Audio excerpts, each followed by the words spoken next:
many people who start businesses here in Thailand. They have a Thai partner in the business, or they have ways to do it. So I would not say don't do it. I would not discourage anyone from doing it. Two ways of starting a business in Thailand. One is a foreign company, and a foreign company you need a special permit from the board of the Thai Board of Investment, the BOI, which is an application process. It takes a while. Hello guys, welcome back to the channel guys. Today I was in Bangkok, Thailand. It is a nice atmosphere here. We were sitting in a hotel with Alex. Alex is originally from the UK, but he lives here in Thailand and he is into real estate business. So today I'm going to ask him questions about real estate in Thailand. What is the process to buy real estate in Thailand as a foreigner? What are the steps, and all other information we will ask from Alex. Alex, welcome to my video. Thank you, Wally.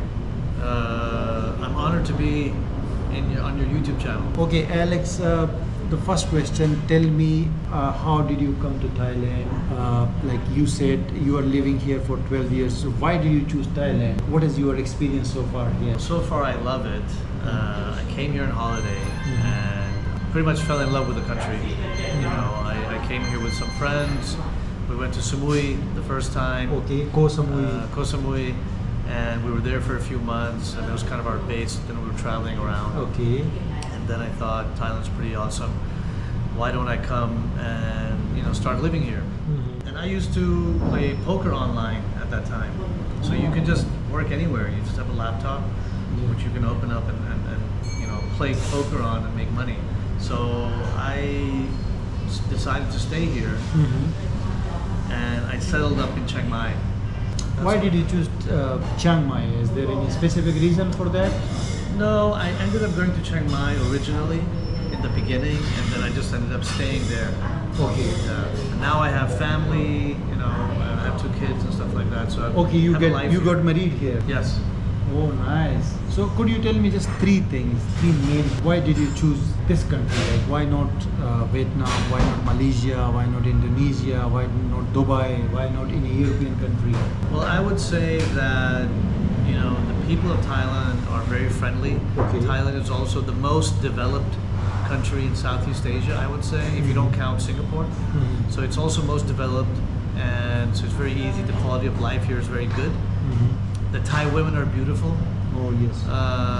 And it's cheap to live here as well. Mm-hmm. So if you compare those things versus Europe, the developed side of it versus like other poor countries or maybe other countries in Southeast Asia, this is also why Thailand is such a popular tourist destination. And great value for money. Great value for money, beautiful atmosphere, beautiful beaches, tourism. It's a tourism hotspot, really. Okay, Alex, you said like originally you came here for tourism purpose and then you started living here, right? So now you are doing business here. Tell me something about it. Like how did you start? How did you think about starting a business here as a foreigner? Because I have heard like Thailand is quite a complicated country for starting a business. Well, definitely starting a business in Thailand is not super simple. Mm-hmm. If you want to start a business, there's multiple ways to do it, but a lot of times you have to partner up with a Thai person. Mm-hmm. So it is a little bit more complicated, but it is definitely doable. Mm-hmm. There's many people who start businesses here in Thailand. They have a Thai partner in the business, or they have ways to do it. So I would not say don't do it. I would not discourage anyone from doing it. After I'd been playing poker for many, many years, I got a bit tired of it. And I thought, I want to change what I'm doing now. I don't want to sit in front of a computer all the time. So that's how I got into real estate. I decided to get into property, which is kind of a natural thing to get into because many other people want to talk to you about property if you know about property. So you can help other foreigners about property and they trust you. So it's kind of easy to get into. And it's a low investment business. You don't really need much investment up front. Did you, sorry to cut you up, did you have any prior experience in real estate or just you started for the first time in Thailand? No experience. I asked this question because mostly, like people from Europe and America, like who want to start a business here in Thailand, they are thinking about to start a cafe or a little bit like restaurant or something like that, right? Right. So you started a totally different idea and you succeeded in it. So I think it's a great inspiration for people out there. Absolutely. I mean, sometimes people think, I know other people who said, like, I don't want to start a business in Thailand, it's risky, there's this, and that. But there's a possibility to make good amount of money. It might not be the same earning potential as maybe opening a business in the West or in America, but there's also not the same kind of startup cost as well. Being a foreigner with experience in businesses in the West and see how successful businesses operate, you have a little bit of an edge. If you work hard, you can come in, you can open a business, and you can compete against other businesses, and you can actually probably do quite well if you're, you don't even have to be that smart about it, to be honest, but just work hard, take inspiration from Western businesses, how they do things, and build upon that and make your business better than others, successful. And you see that already. In Bangkok, there's many agencies here, and some of them are owned by foreigners. Okay, so you are talking about business here, and how can you start a business as a foreigner? Is it an easy process to start, or you have to face difficulties? And how is a local partner important? Is it really needed to start a business here in Thailand? I would say yes, it is needed, because there's really two ways of starting a business in Thailand. One is a foreign company, and a foreign company, you need a special permit from the board of the Thai Board of Investment, the BOI, which is an application process. It takes a while. And the other way is you start a limited company, a Thai limited company, where you partner up with a Thai. And the way to do it is that you either have a real partner, or you can have some nominee partners in your company, and you are the director. You have the power. You have the influence of the company. So you could do that as well. And there's ways to do things where you are quite protected. But yes, looking at it from the outside and saying, okay, well, if I have to have a Thai partner, because a Thai company, the Thai partner has to have 51% of shares, right? So they're saying, well, then I don't have all the power, and then if the company becomes big, then I might lose it. There's ways around it. So what do you think, how much investment is required to start a small business in Thailand? Do you have any idea about this? Not a big investment. If you go to a visa agent or something like that, you're paying between 20 to 100,000 baht to set up your You said if you are coming in, then business cost is a separate thing. separate thing. It depends on the nature of the Depends on business Yeah, and what you want to do and how much staff do you need and how many people exactly. you need to. Exactly.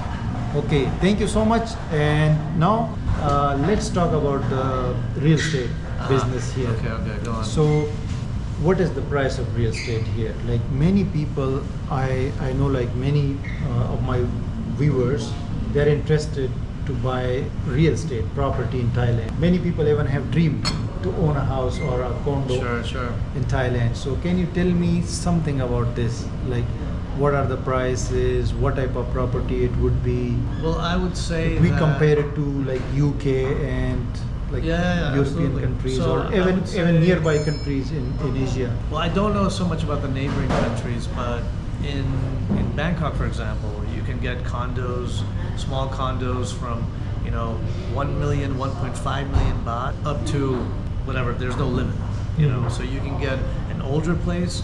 You can get an older place for maybe 1.5, 2 million baht, I would say.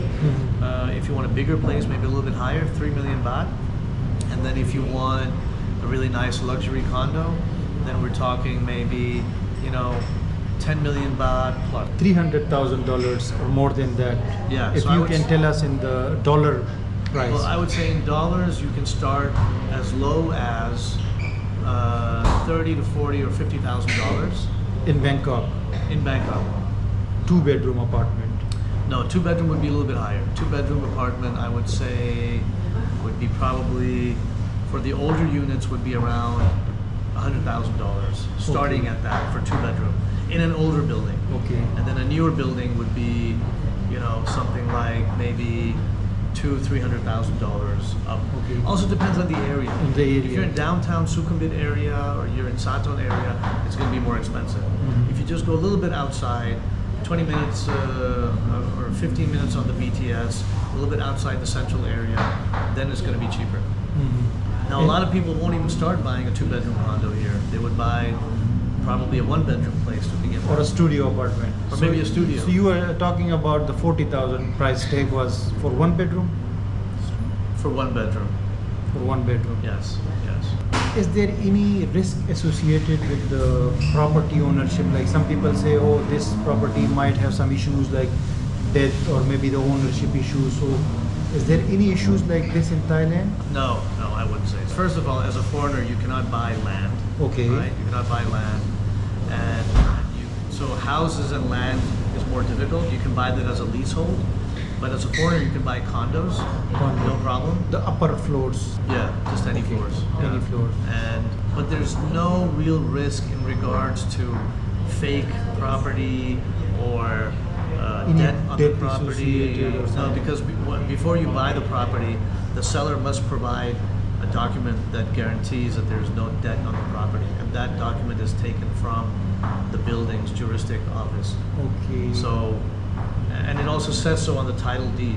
Okay. So on the title deed of the property, it will say if there's a debt or not. Okay. And usually, if there's a debt, you don't even have the title deed. The title deed will be with the bank. So who verifies this thing? The property The agent? local office in the building. No, The like if juristic. some foreigner is coming to Thailand and he or she wants to buy a property, so The agent will look into the that. agent, look, they must contact an agent, They right? will look. It would be better to contact an To agent. get and do the Yes. process through them. Especially if you don't know anything about it. You need to Okay. contact an agent. They will verify everything for you, like this Yeah, property. yeah, There exactly. is only one type of real estate title deed or different types. There are different types of title deed. With condos, there's only really one type. But with land, there's like multiple stages of ownership.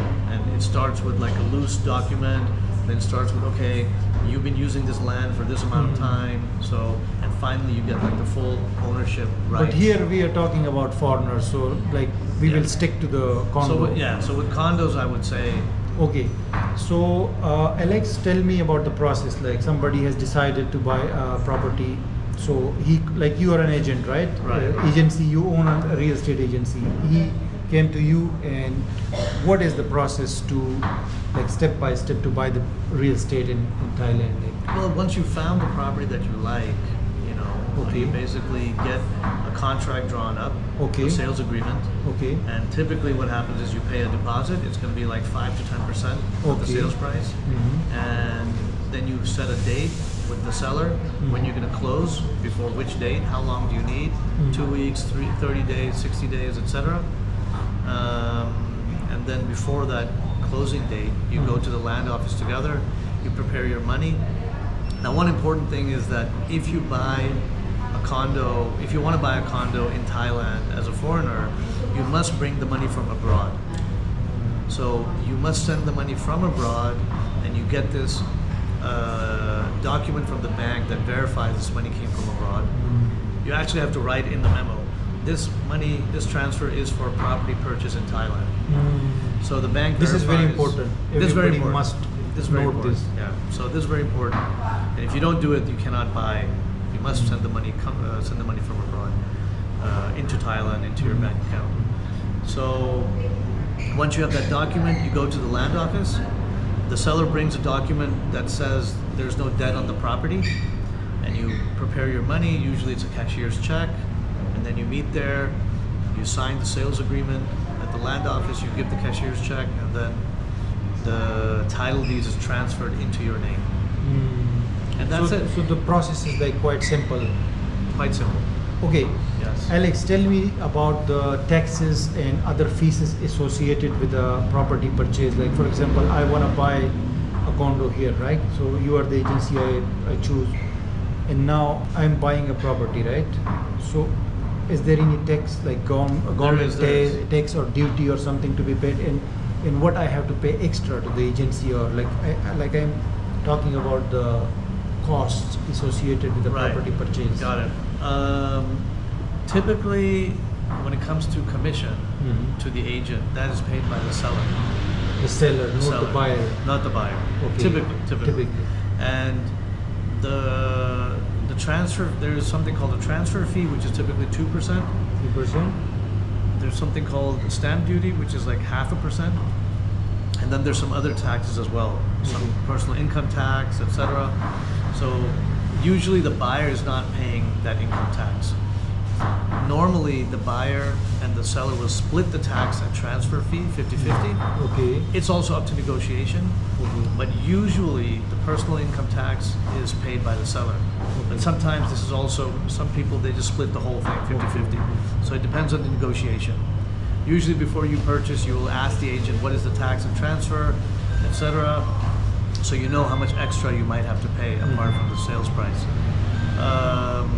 But I would say, yeah, normally as a buyer, think about, you're probably going to be paying about 1 to 2% more than the sales price when you're buying the condo. That's it.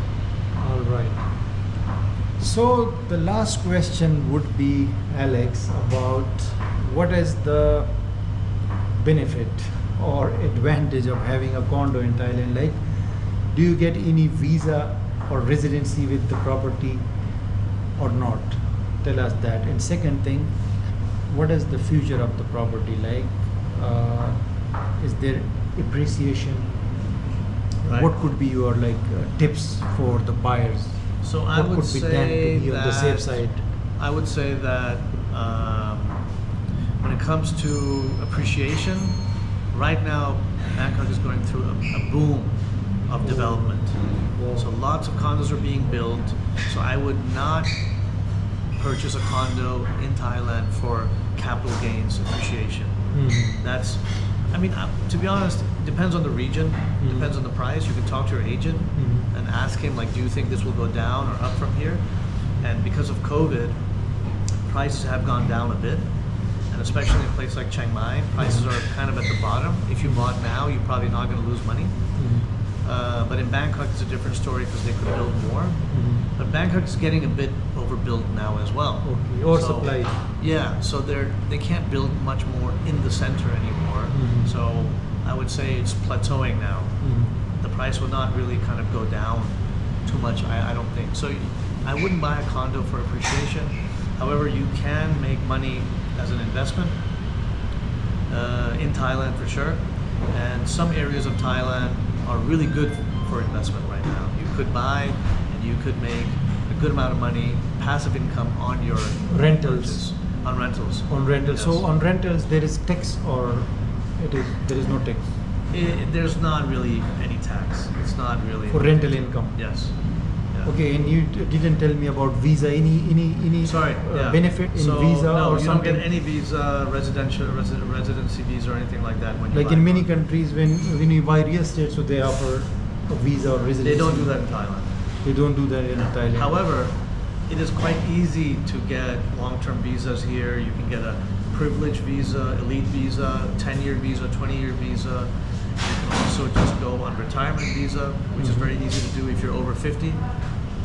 You can get on other types of visas as well. You can do business visa like I have. So you can do business, retirement, long-term, and stuff like that. So it is possible. Many people do live here on long-term visas. It is possible, but you just don't get one when you buy a condo. All right. Okay, thank you, Alex. And should we put your email address if somebody wants to contact you for real estate in Thailand? Sure. Well, absolutely. Well, check our website, 66property.com. If you're interested in property in Thailand, I would say go to our website. Okay, I will put the website in the description and also will show you on the screen. So thank you, Alex, for your time. And My nice pleasure. to meet you in Bangkok. Nice to meet you as well.